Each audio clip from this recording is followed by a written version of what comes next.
Prontinho, pode iniciar. Olá, bem-vindos! Estamos aí na nossa aula 3, já da nossa disciplina de manipulação farmacêutica. Se realmente existe algo democrático no mundo, chama-se tempo. Olha o quanto ele passou rápido, não é verdade? Né? Já estamos aí finalizando esse módulo. E o que é importante, a diferença é como a gente aproveita esse tempo, né? Então, espero que vocês estejam aí aproveitando da melhor forma possível. O ensino EAD, ele te dá essa flexibilidade para que você possa ajustar ao seu horário, ao melhor horário para você, mas não esqueça que ele vai te cobrar o compromisso e a autodisciplina, né? Então, você que está encerrando aí esse módulo com a formatura, sucesso aí na jornada, o mercado está precisando de você, e você que vai ainda prosseguir com outras disciplinas, não deixe de procurar o estágio numa farmácia de manipulação, né? O mercado também precisa de você, e através do estágio você consegue fazer um trampolim para grandes oportunidades, e aí já deixa ali a sua sementinha plantada para poder buscar aí o emprego. Beleza? Através do estágio, conseguir o emprego logo na sequência.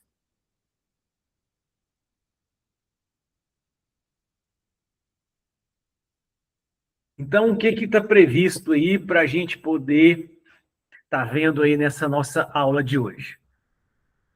Eu tentei pontuar um aspecto mais prático, é como se fosse uma aula prática mesmo, né? Com aspectos relacionados à prática da manipulação das principais formas farmacêuticas magistrais.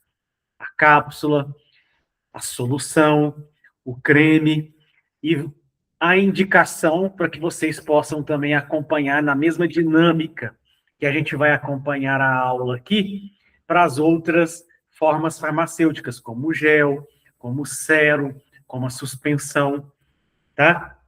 Então, é uma dica de como que a gente, inclusive, possa usar conhecimentos práticos disponíveis para a gente aí e que a gente possa agregar valor para aquela atividade, para aquele processo que a gente está caminhando e fazendo, né? Então, nós vamos ver aí a prática farmacêutica numa farmácia magistral, né?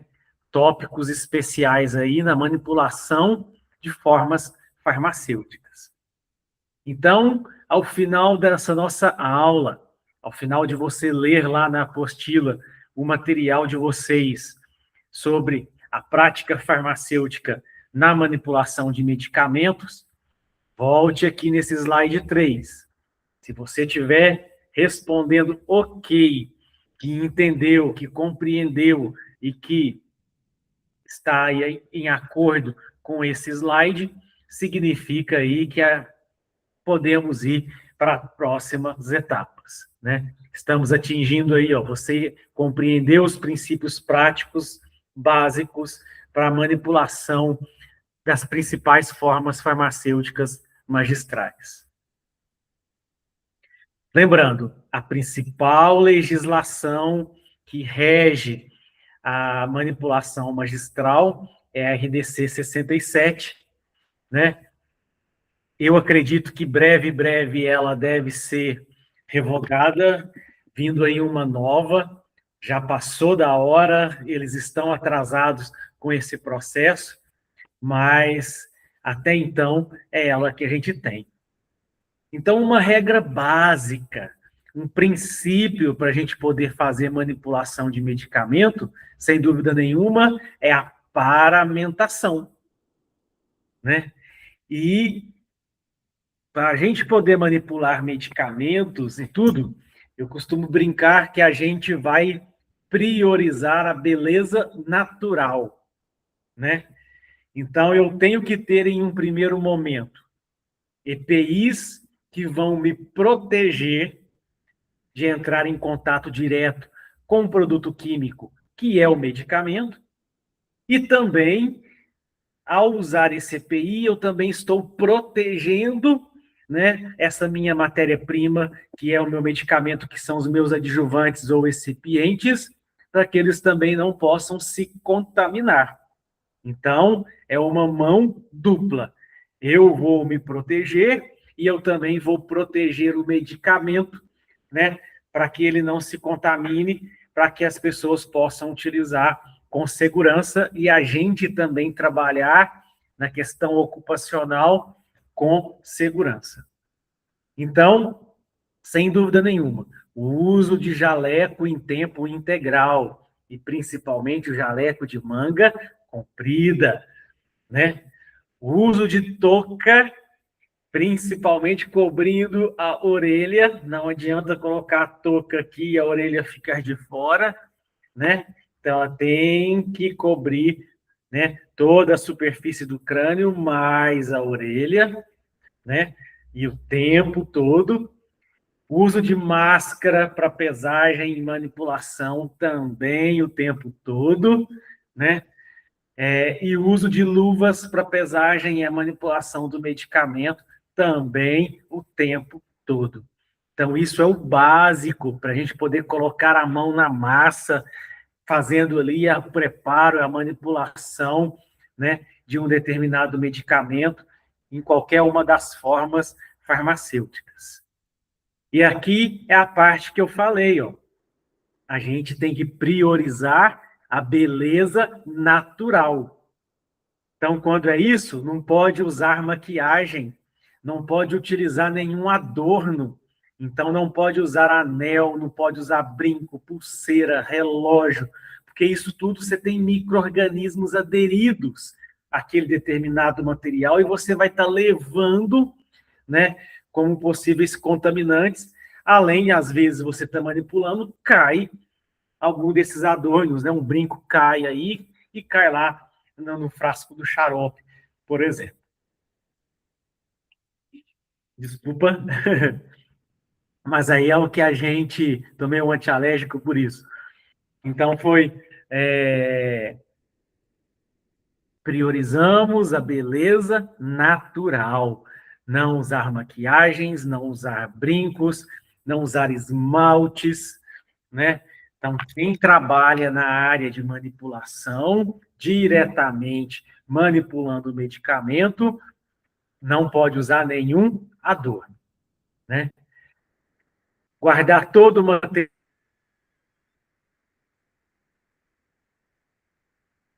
material no escaninho, não pode, né, materiais de uso pessoal estarem na mesma área que você está fazendo o preparo da medicação. Lavar as mãos, né, com a técnica correta de lavar as mãos, né, sanitizar as mãos depois com álcool 70, independente se vai utilizar luva, isso não descaracteriza a necessidade de lavar as mãos. É uma atividade fundamental, ok? Limpar a bancada com álcool 70, né, embebida em sachê ou toalha. Separar todo o material necessário, vidrarias, peças, frascos, tudo já tem que estar ali completamente separado, já esperando iniciar o processo, né? Fazer antisepsia no material com álcool 70, na realidade aqui é asepsia, né? Antisepsia é no tecido, é na mão, né?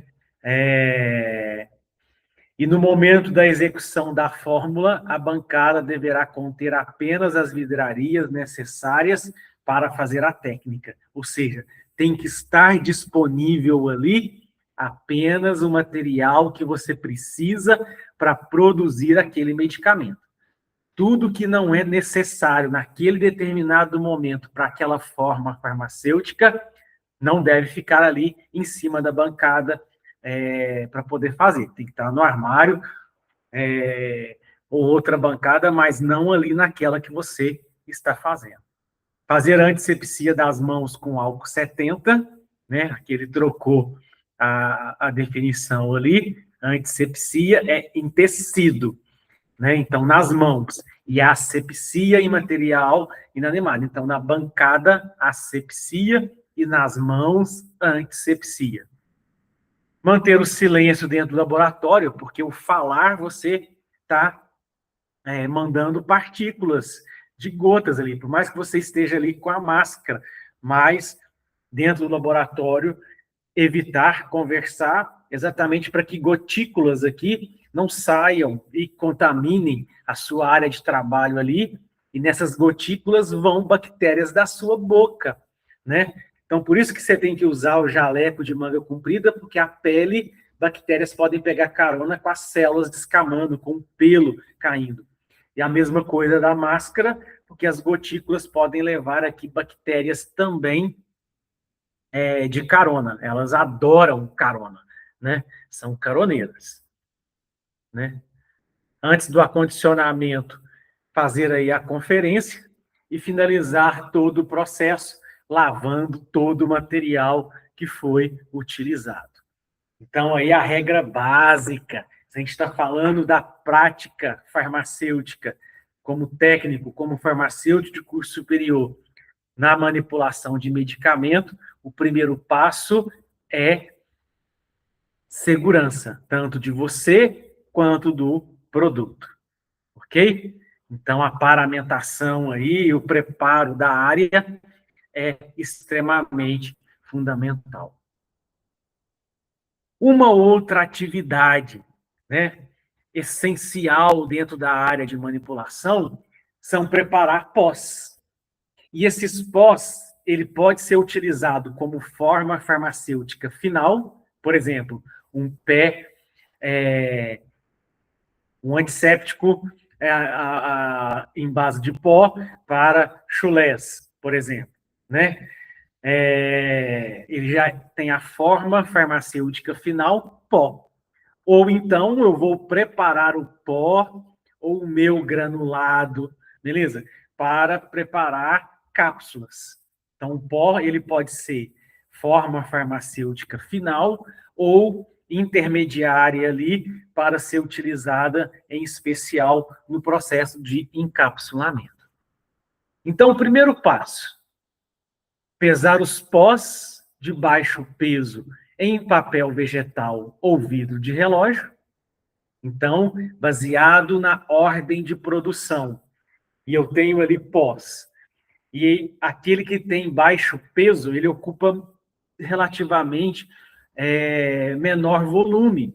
Então, eu vou utilizar vidro de relógio ou papel, nunca diretamente na balança, né?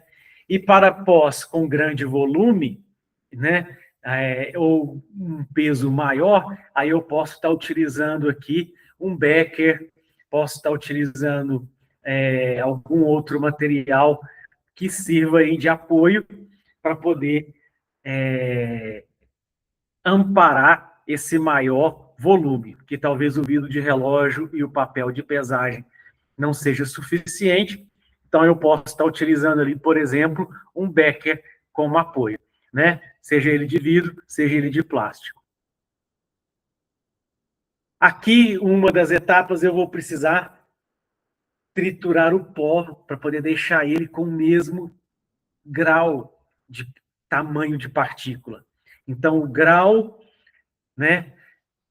Se o pó é colorido, eu uso o grau de vidro, porque aí não vai aderir na superfície dele, e aí, ok. Se o pó não é colorido, ou não tem odor, aí eu posso estar utilizando o de porcelana, ok? Então, grau de vidro para substâncias que têm odor fortes e cores. O grau de porcelana para partículas que não tenham cheiro que possa absorver a porcelana e nem pigmentação, cor que possa manchar ali a porcelana, ok? Cada componente da formulação deve ser pesado e pulverizado separadamente. Então, ó, eu vou lá e peso a matéria-prima A, peso ativo X. Mas eu não trituro eles, a princípio, já juntos. Primeiro eu trituro cada um separadamente. Ok? Para que os pós apresentem a mesma tenuidade, a mesmo possível tamanho ali de partícula. Substâncias que formam misturas eutéticas e deliquescentes devem ser misturadas por intermédio com um adsorvente para impedir que entre um em contato com o outro direto e se liquefazem. Por exemplo, mentol e cânfora consegue fazer muito isso. Se você colocar os dois juntos, vai liquefazer. Então, você não pode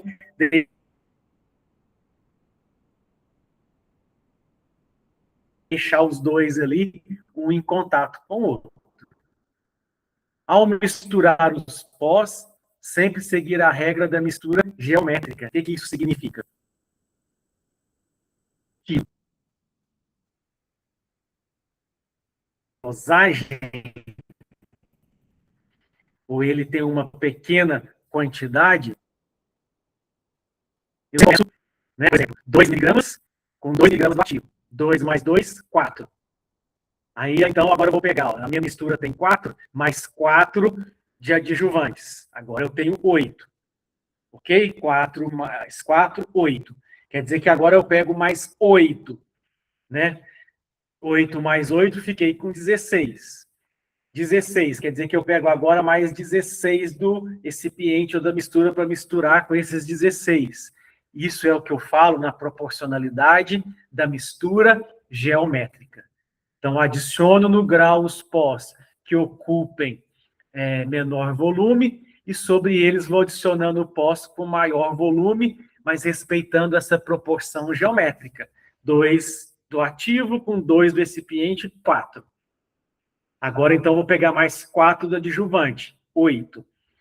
8 do adjuvante, quer dizer que eu pego mais 8 do adjuvante, fiquei com 16. Vou pegar mais 16 do adjuvante, 16 com 16, agora 32. E aí, isso é o que eu falo que é a diluição geométrica. Em caso de pós com o mesmo volume, adicionar o de maior densidade sobre o de menor densidade.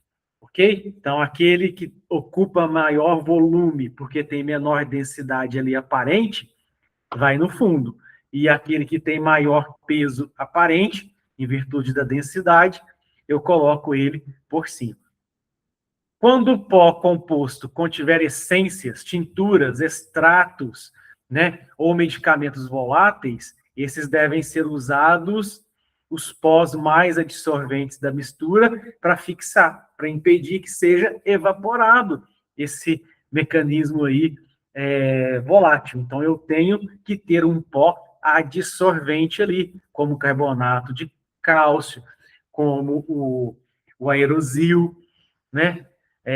Que ajudam nesse processo. Sempre fazer a diluição de drogas muito potentes ou em quantidades muito pequenas, né? Utilizando aí a técnica da diluição geométrica. Antes de começar a prática, deve-se vestir o jaleco, lavar as mãos, colocar a touca, máscara, né? Então, aqui, novamente, reforçando a importância aí da paramentação adequada. Conservar em recipientes adequados, de plástico opaco, bem fechados ao abrigo da luz e a umidade. Fazer asepsia na bancada e as formulações, né, nunca devem ser acondicionadas em locais de risco, né, e o cuidado aí na rotulagem e identificação desse material. Se o pó for como matéria-prima e forma farmacêutica final. Se ele for como material intermediário, a partir daqui ele vai para o processo de encapsulamento também. Então, nós vamos ver aqui uma etapa importantíssima dentro da etapa magistral, dentro da obtenção do produto manipulado, que é o fracionamento de matéria-prima, né? Então, deixa eu tentar compartilhar com vocês aqui.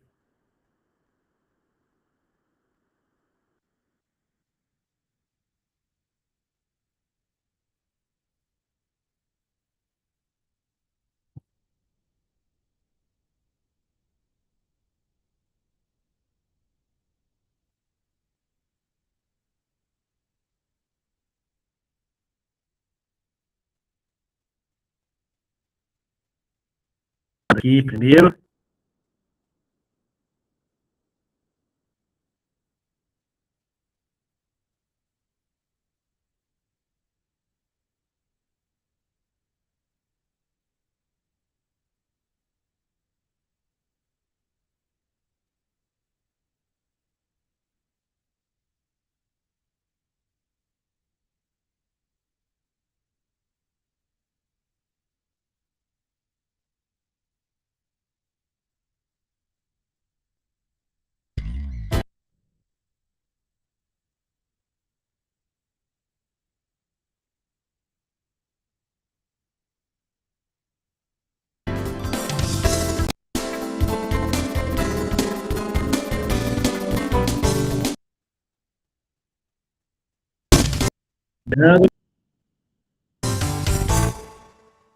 Você vai aprender com a professora Adriane Franco e a manipuladora Lídice Ferraz 3 informações importantes.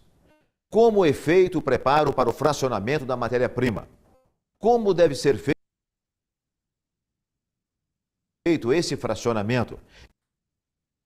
E por que fracionar a matéria-prima?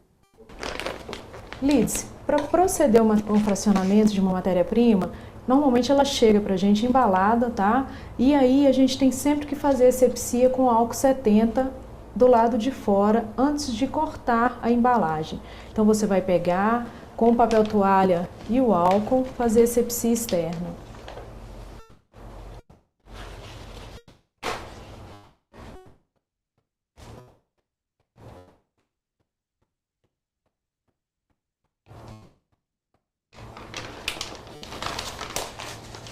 Agora que você já limpou toda a área do envelope, você vai também fazer asepsia da tesoura que será utilizada para fazer o corte.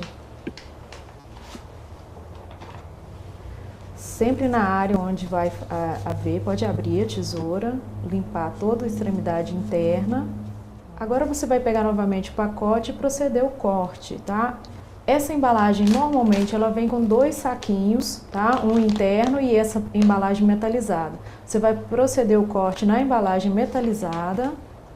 Professora, como que eu vou fazer esse corte? Esse corte deve ser feito da ponta à outra da embalagem. Lembrando sempre de fazer um corte bem próximo da borda para evitar que atinja o saquinho interno. Agora, Lídice, que você já cortou a embalagem externa, você vai abrir essa embalagem e vai pegar o conteúdo de dentro que está dentro de um outro saquinho. Então, sempre ela vem com 2 embalagens, tá? Uma exterior que protege ela contra a iluminação. Agora, Lídice, você vai fazer o mesmo procedimento com esse saco interno. Você vai fazer asepsia com álcool 70. Você vai pegar o papel toalha, novamente dobrá-lo, pode ser em 4 partes, aspergir o álcool e ir fazendo a asepsia dos 2 lados do pacotinho. Antes de abrir esse pacotinho agora, você vai sempre tomar o cuidado para que todo o pó que estiver próximo à região onde você vai fazer o corte, desça para o fundo do pacotinho. Então, dá uma batidinha, isso vai dando uma esfriadinha. Esse próximo corte agora não vai ser de uma ponta a outra do plástico, vai ser o mínimo necessário para que você consiga retirar a matéria-prima. Você deve fazer um corte de mais ou menos uns 2 dedinhos, tá? Lídice, agora que você já fez o corte, você vai colocar essa matéria-prima dentro de um pote. Esse procedimento que você está fazendo é o de fracionamento de matéria-prima. Esse pote aqui ele já está devidamente lavado e higienizado.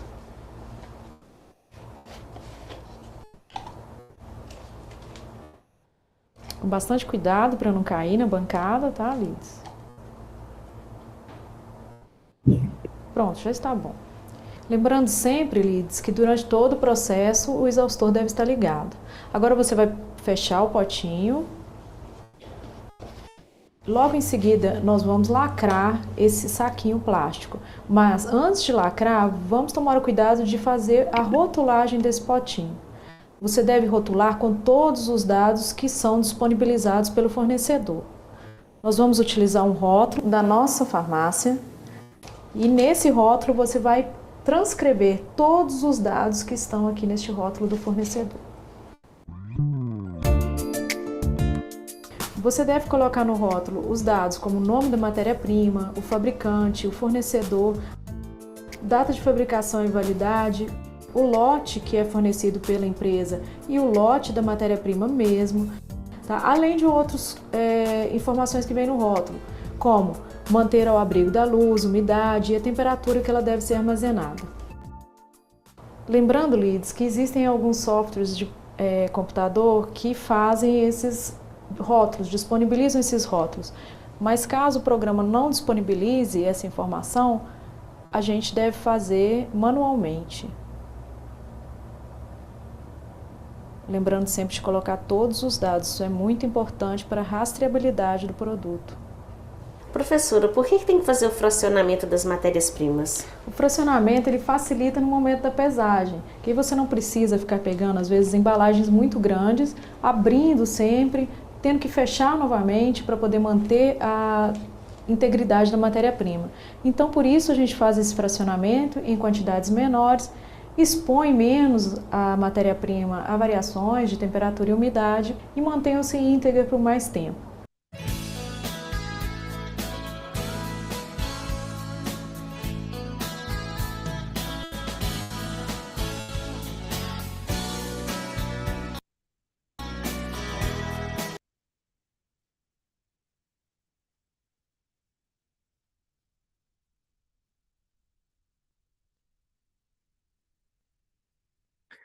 Então, fantástico aí, ó, mostrando a importância da etapa de fracionamento de matéria-prima.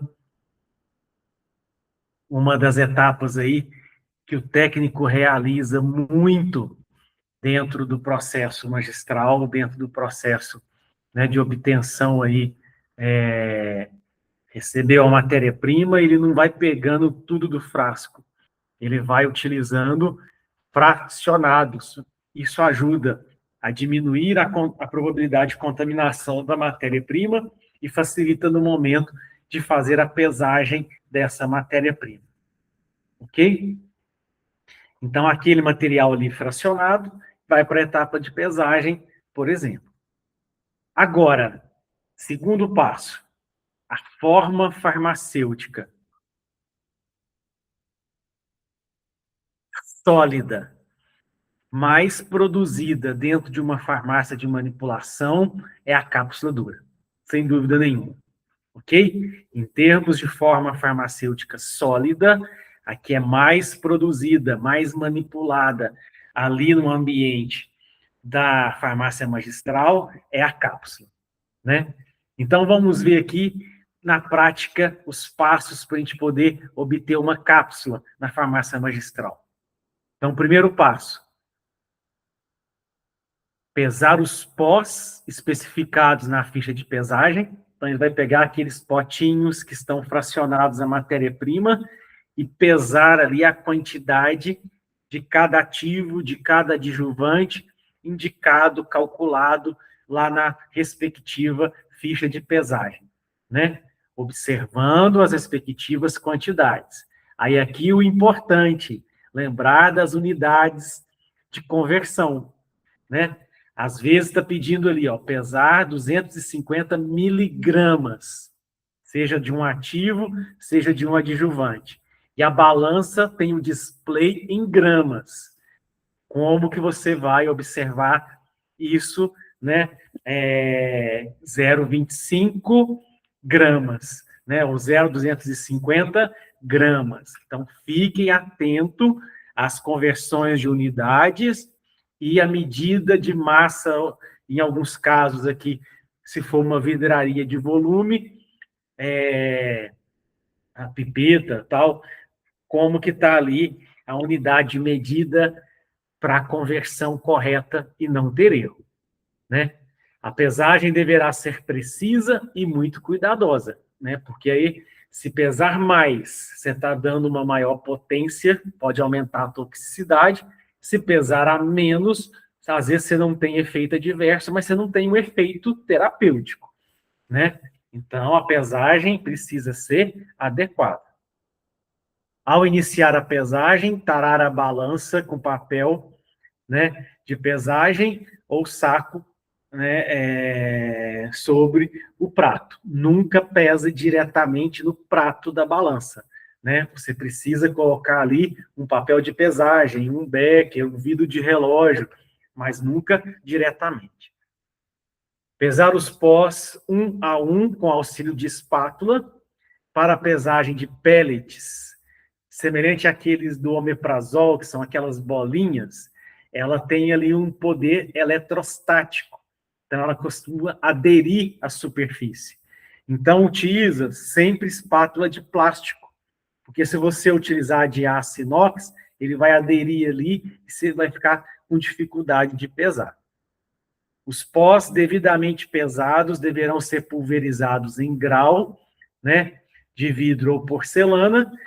É a atividade tamizar, deixar ali no mesmo tamanho e depois você passa numa peneirinha, num tamiz, para garantir que todos estão com a mesma granulometria, né? Então, isso tanto tem um aspecto estético e também funcional para solubilização depois e tudo, né? Preenchimento da cápsula, né? Porque se tiver um grânulo maior e outro menor, isso impacta. Então, eu tenho que deixar todos com a mesma granulometria. Então, eu vou triturar no grau e pistilo.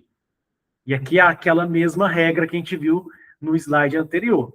Se tem cor, divido. Se não tem cor, aí eu posso estar utilizando, né? Se não tem corante, posso estar utilizando o de porcelana. Misturar os pós, né, em um único grau, agora para poder ter a homogeneidade do pó. Então, agora eu vou todos os pós ali misturados, tudo junto, depois de tamizados, para poder garantir a homogeneidade, ter a homogeneidade do pó. Ok? Passar o conteúdo para uma proveta graduada para poder obter agora o volume. Porque agora, já na cápsula, eu tenho que fazer o cálculo do volume da cápsula para me poder verificar. Então, eu tenho que calcular o volume total de pó. E aí, para ver a quantidade de excipiente que, às vezes, eu preciso completar para ter o volume. Então, posso estar utilizando o método da proveta, né? Em alguns casos, algumas pessoas utilizam o método realmente do peso, mas, realmente, o método da proveta pelo volume é o mais usual.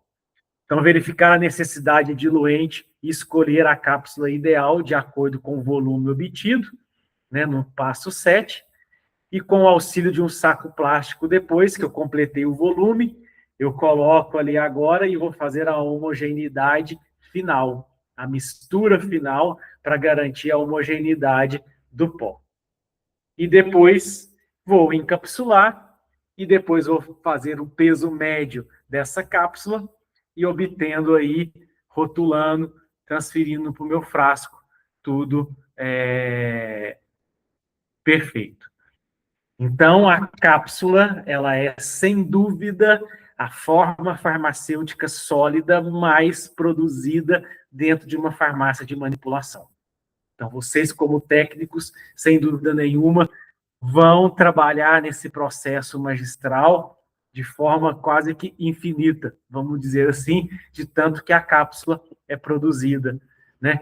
Estamos falando aí, em especial, as farmácias magistrais crescendo novamente, principalmente com a manipulação de suplementos alimentares, né? As cápsulas aí que com polivitamínicos, minerais, né, como suplementos alimentares, e aí o encapsulamento de grande porte dentro da farmácia magistral.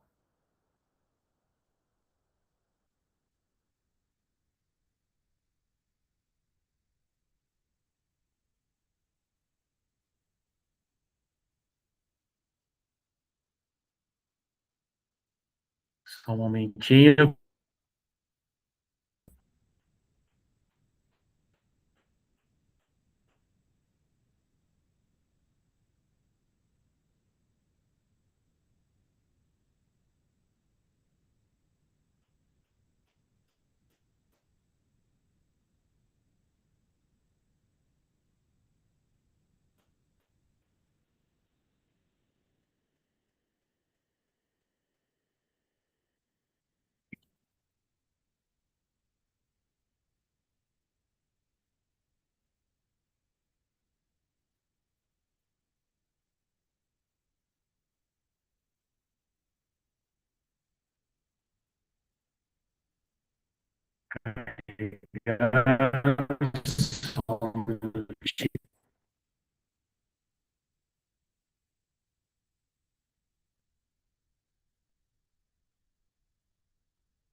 Deu uma travadinha aqui.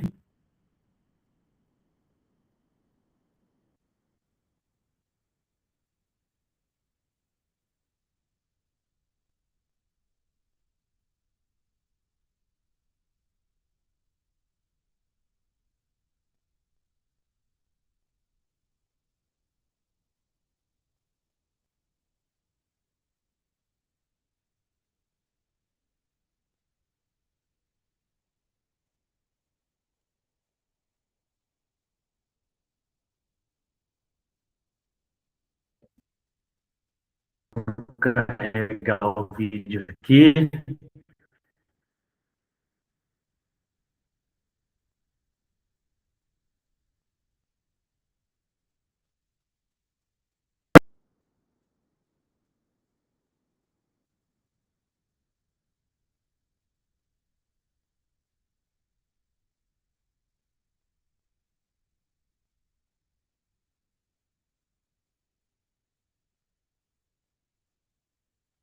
Então, eu gravei um pouquinho para mostrar para vocês como que é o processo da manipulação de cápsulas. É bem legal, bem divertido de fazer. Essa aula prática, ela é da disciplina de tecnologia de formas farmacêuticas sólidas. Eu já tenho aqui no canal um outro vídeo mostrando também um pouco de uma aula prática. E para quem não viu, eu vou deixar aí nos cards linkado, né? Esse vídeo. Depois que assistir esse aqui, você corre lá e assiste esse também, porque tá bem legal. Já deixa o like, se inscreve. E eu espero que vocês gostem do vídeo. Então, esses são os materiais que a gente utiliza, tá? Essa é a proveta, essa é a encapsuladora. A gente usa também o grau e o pistilo, que são esses que estão ali do lado. Esses.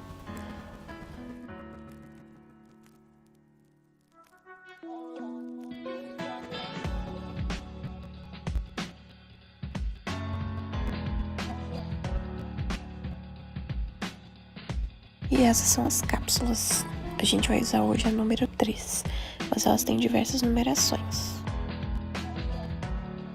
Para colocar os pós na proveta, a gente faz tipo um cone com papel de pesagem, né? Para que o pó passe até o fundo, né? Chega até o fundo da proveta. Agora a gente vai colocar um pouquinho de diluente no fundo da proveta antes do princípio ativo, né? Para que não fique princípio ativo no fundo, né? Para tentar evitar a perda, né? Nesse caso aí, a gente tá usando o amido de milho como diluente.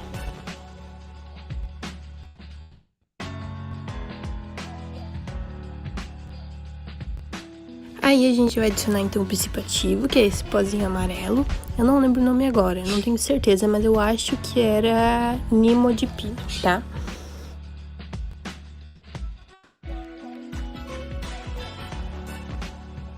Adicionamos então na proveta. Reparem que o cone que a gente fez, né, ajuda bastante pro pó não ficar preso nas paredes da proveta, né?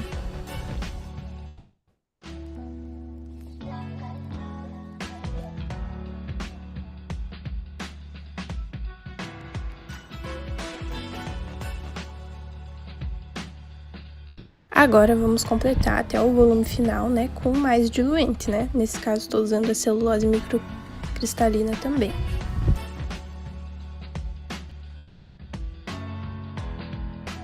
O volume final vai depender do tamanho da sua cápsula, né? Então a gente faz uma regrinha de 3 ali, né? Multiplica o volume da cápsula pela quantidade de cápsulas que a gente vai fazer, né? E completa, né?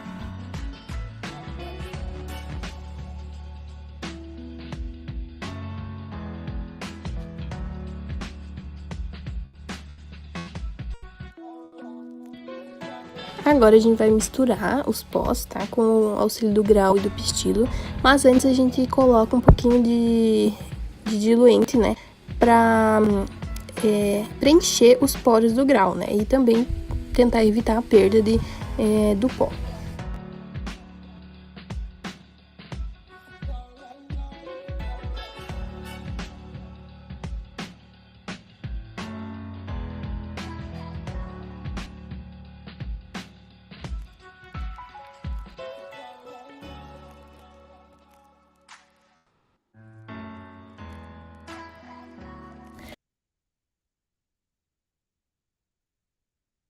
Você já pensou em estudar inglês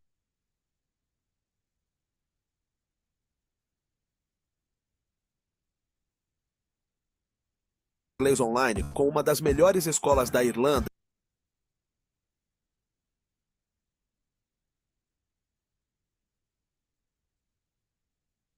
Sem pagar nenhuma mensalidade?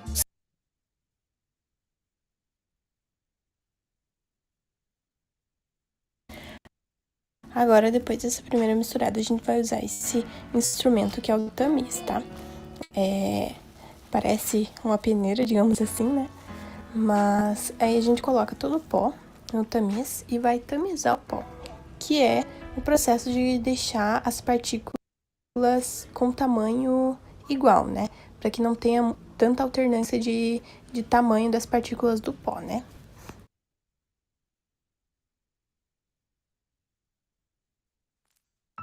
Então a gente pressiona contra o nosso corpo, né, e vai dando essas batidinhas, né, para que o pó vai passando por pelo tamiz, né, pela malha do tamiz.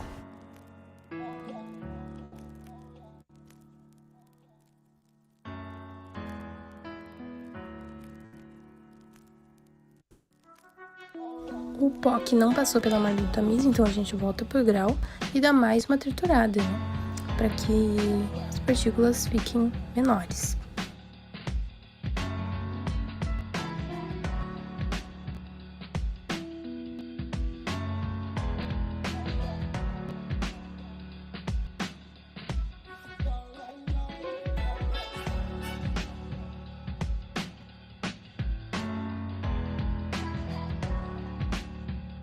Agora que nosso pó já está tamizado, a gente vai misturar de fato, né, o pó do princípio ativo com os diluentes, né.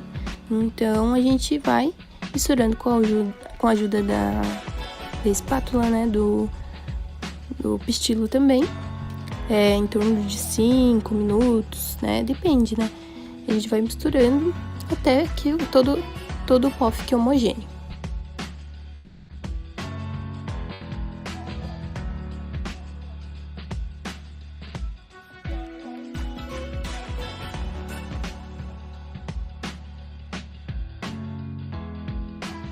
Agora a gente vai preparar então a nossa encapsuladora. Ela já está posicionada, né, montada. E vamos ir alocando, né, as cápsulas em cada espaço. Depois de colocar todas as cápsulas, a gente vai tirar a tampa delas.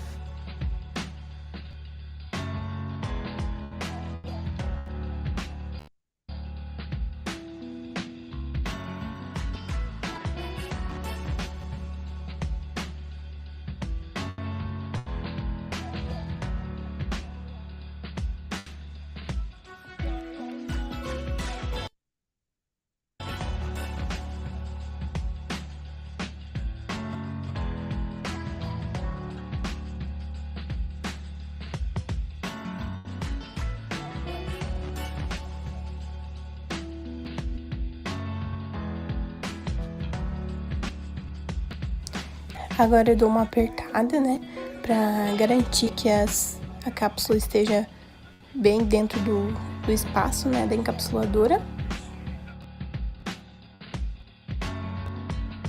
Legal.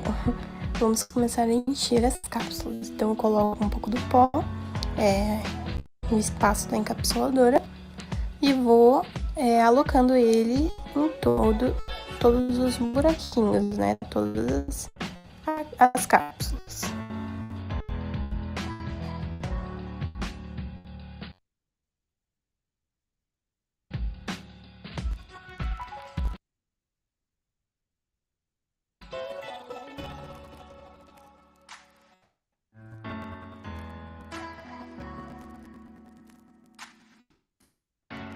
É um processo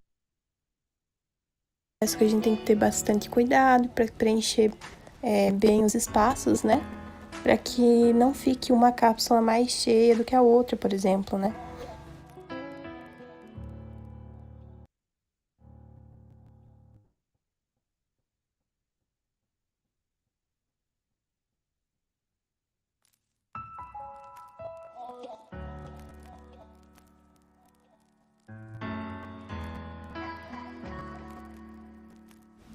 Agora, quando eu vejo que parece que está toda preenchida, né, os espaços, a gente vai dando uma batidinhas pro pó descer, né? E aí, você vai vendo que vai abrindo mais espaço pra gente colocar o restante do pó.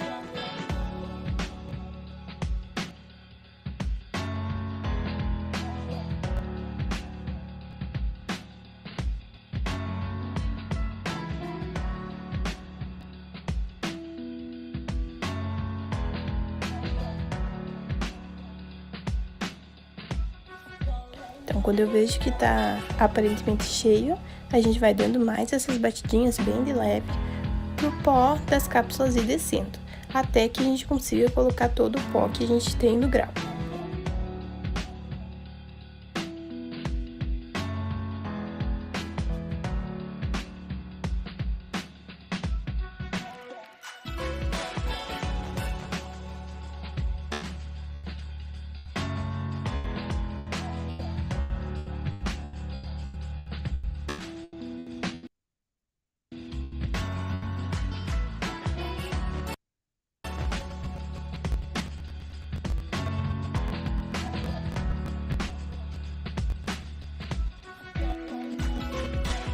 Agora, com todo o pó que a gente já colocou, né, não restando mais nenhum pó no grau, a gente vai dando batidinha pro pó descer totalmente, né, e vai empurrando qualquer partícula de pó que tenha ficado nos cantinhos, né.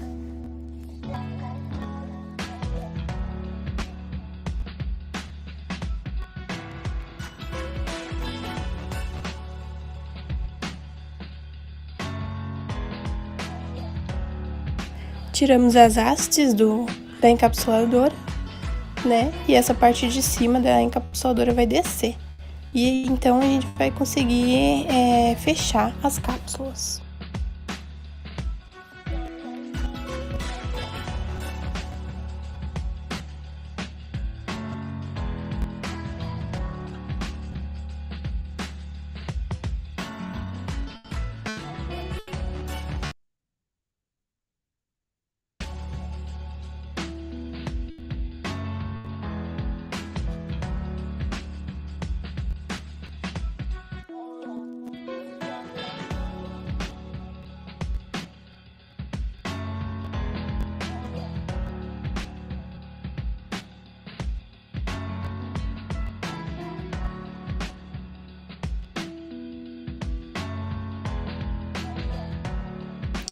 a gente pressiona bem a tampa das cápsulas, garantindo que elas estejam bem fechadas, para que não ocorra delas abrirem, né, e o pó ser derramado na embalagem.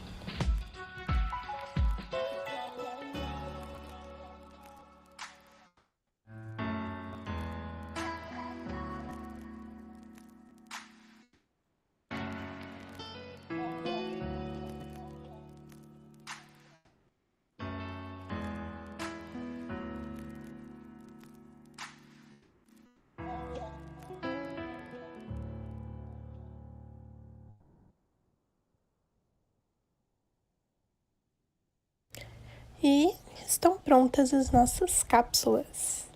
Esse é o resultado final. Então esse foi o vídeo, pessoal. Espero que tenham gostado.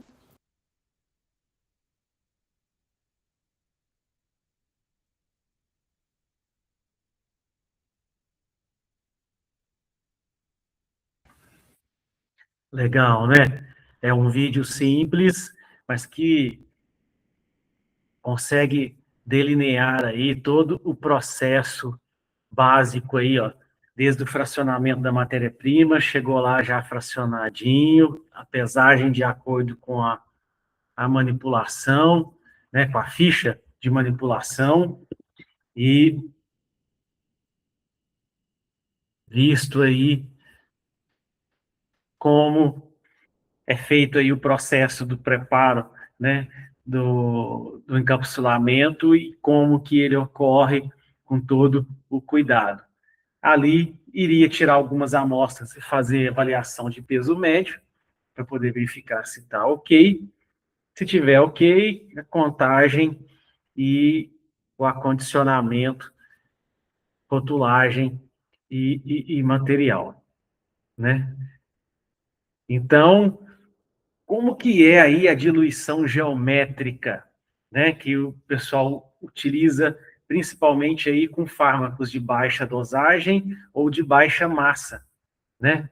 Então, posso estar utilizando corantes para poder ajudar a verificar a homogeneidade, principalmente quando a gente fala aí de, né, a distribuição homogênea da cor, né? Ou quando o meu princípio ativo é de baixa dosagem, então ele tem uma pequena quantidade de ativo para uma quantidade relativamente grande de excipiente, né?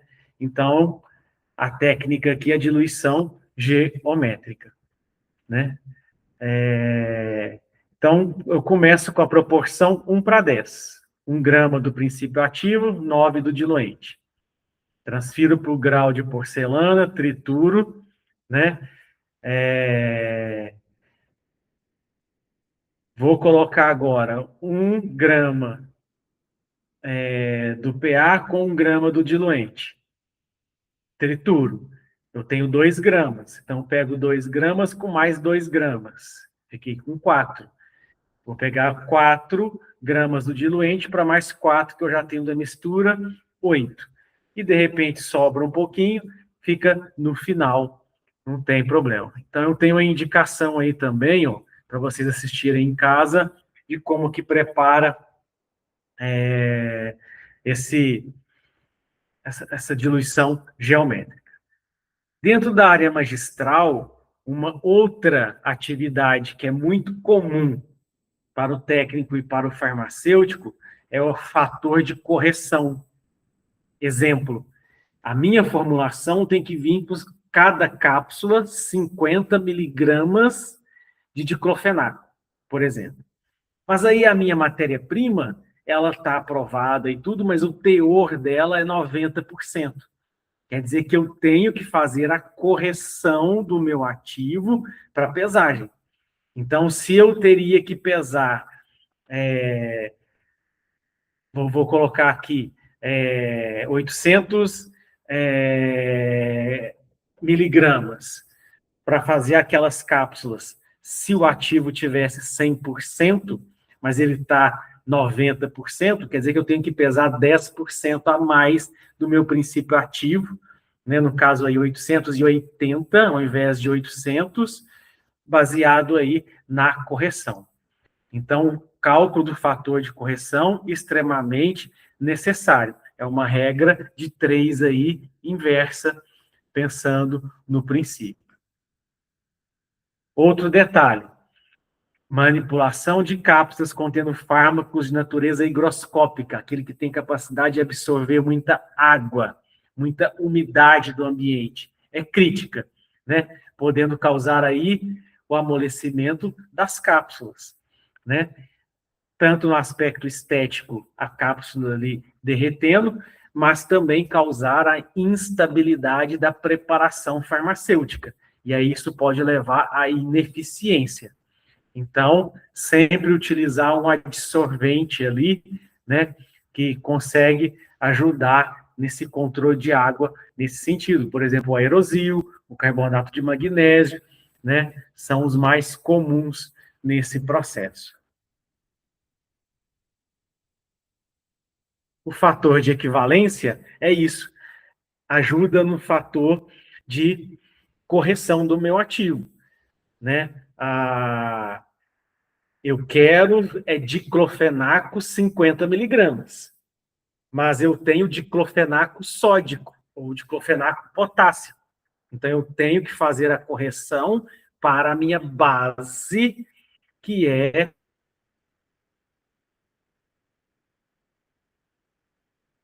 o diclofenaco.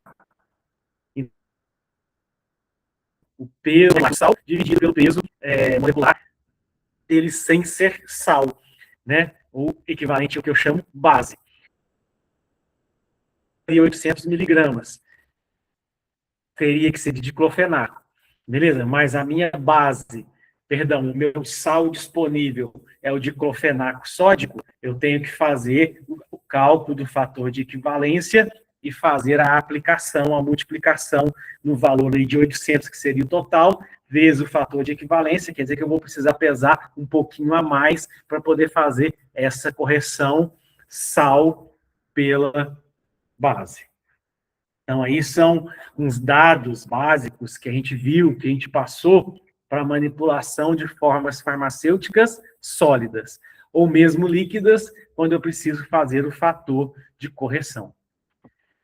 Dentre as formas farmacêuticas líquidas, a mais comum, a mais preparada aí, são as soluções.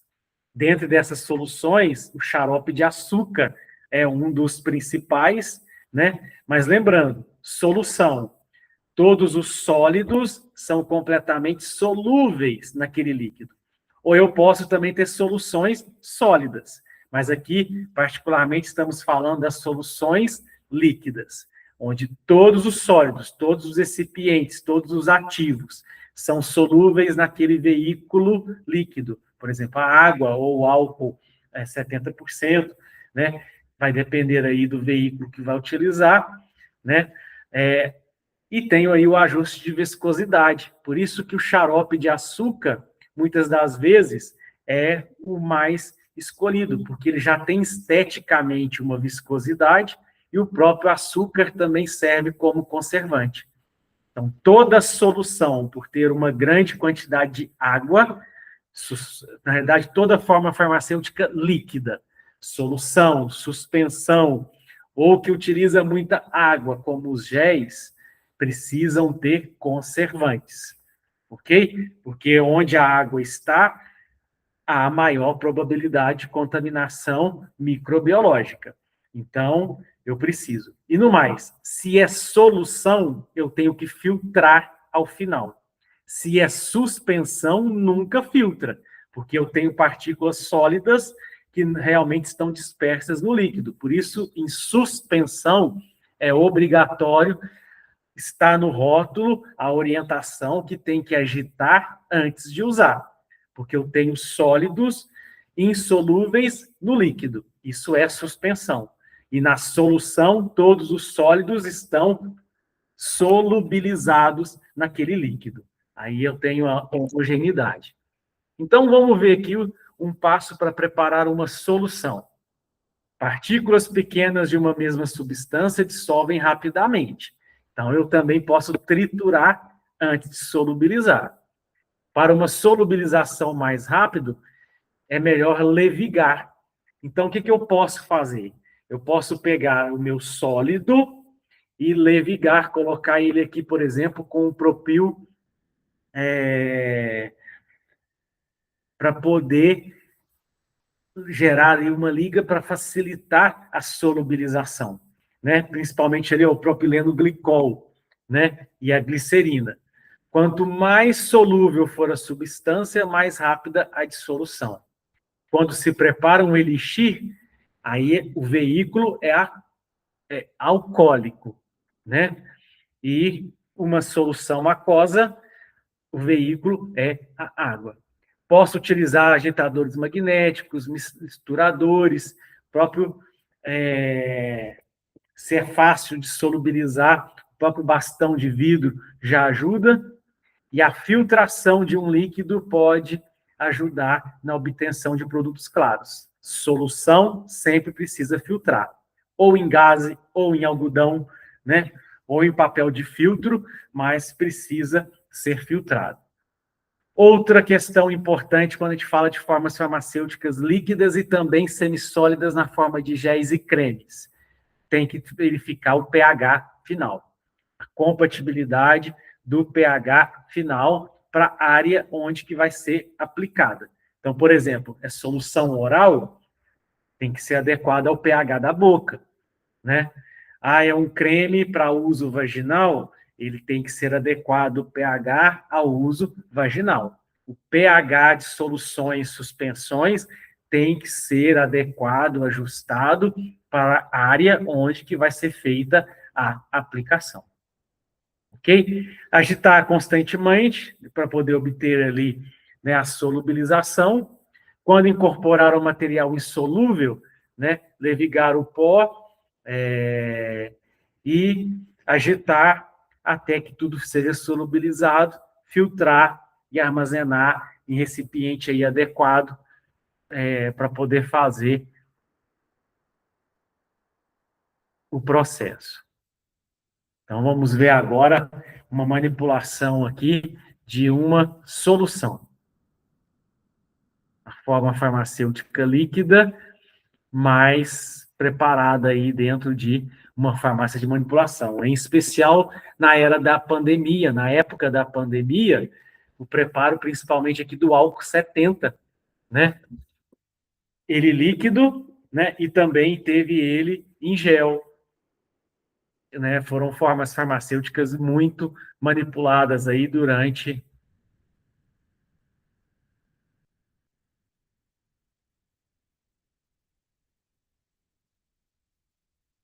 a pandemia.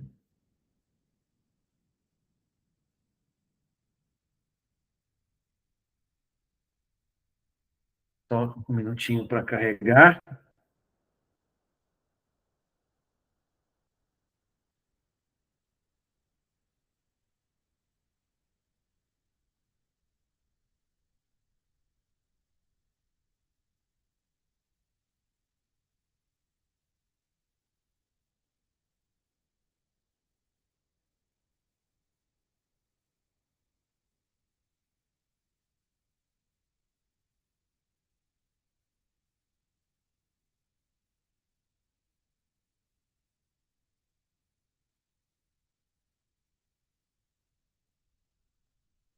Está carregando.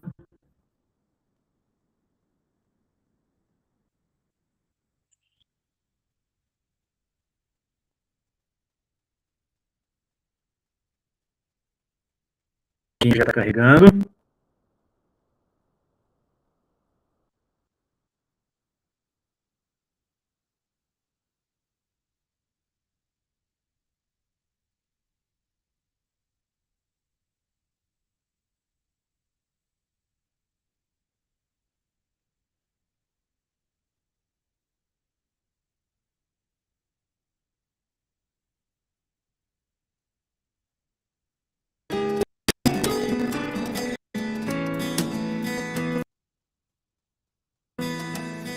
A farmacêutica responsável pelo laboratório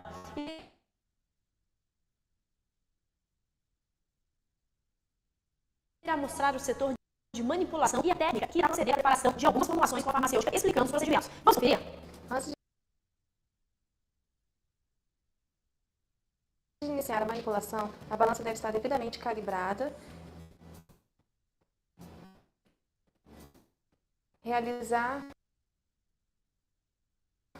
a sanitização das vidrarias. Essa sanitização é realizada com álcool 70 sob fricção.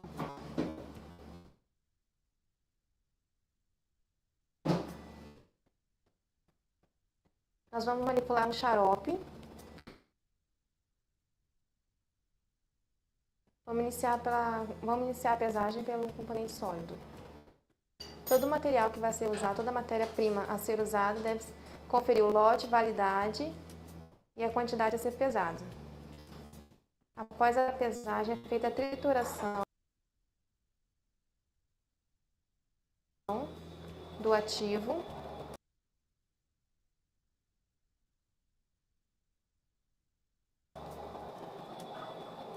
Essa trituração é feita em 1 grau, em um pistilo de porcelana, em movimento em sentido horário.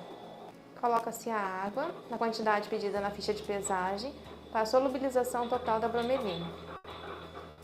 Sempre efetuar a raspagem na troca entre uma vidraria e outra, para evitar a perda do princípio ativo. Transferir o princípio ativo já solubilizado para um cálice. Efetuar a incorporação do mel na quantidade descrita na ficha de pesagem. Adicionar os outros princípios ativos, que são o extrato fluido de aça-peixe. Adicionar o extrato fluido de guaco. Mexer lentamente para que os extratos se incorporem ao mel já adicionado. Completar o volume com xarope simples.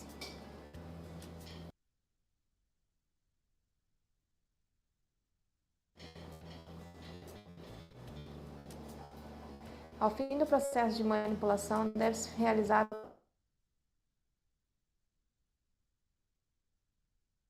verificação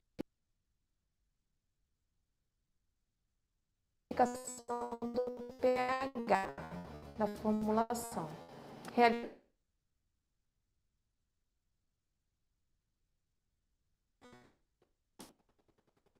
Fazer a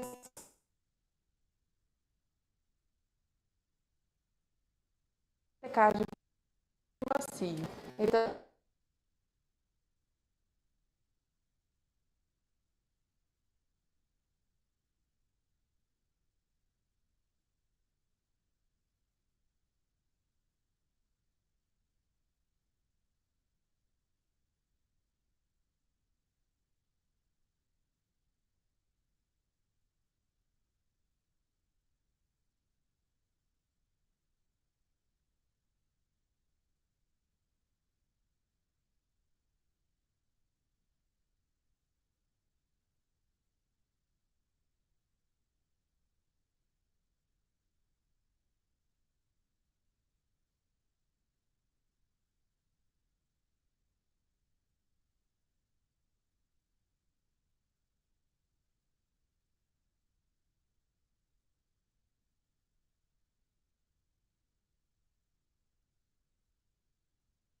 Então, aí bacana, né?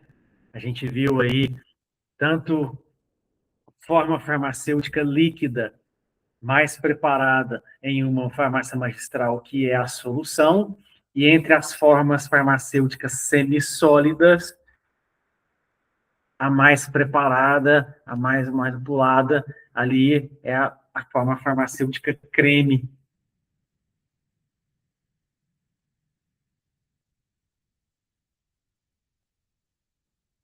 Só voltando o slide aqui, um minutinho.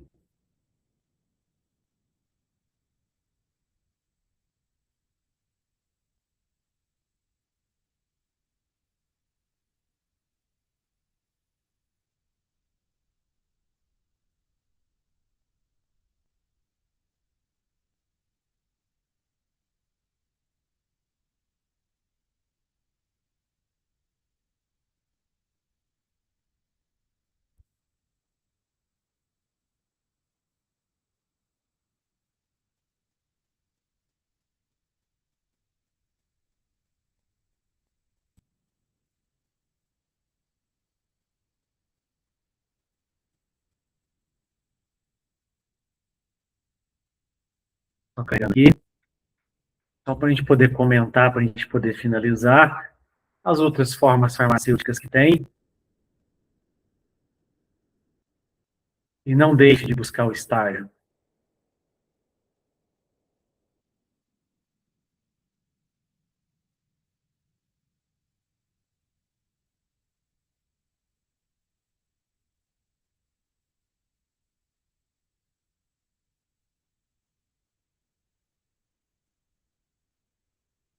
Então, tem aí um outro slide para vocês assistirem em casa, que é o preparo do xarope simples. Então, é a solução onde que o veículo é a base açucarada, né? A suspensão, onde que eu tenho um sólido que não é solúvel no meu líquido. Então, a suspensão nunca pode ser filtrada e ela precisa vir com a indicação no rótulo agitar antes de usar, porque às vezes está em repouso em casa, desce a partícula. Então, para eu tomar, em termos terapêuticos, a quantidade homogênea, eu preciso agitar antes de usar.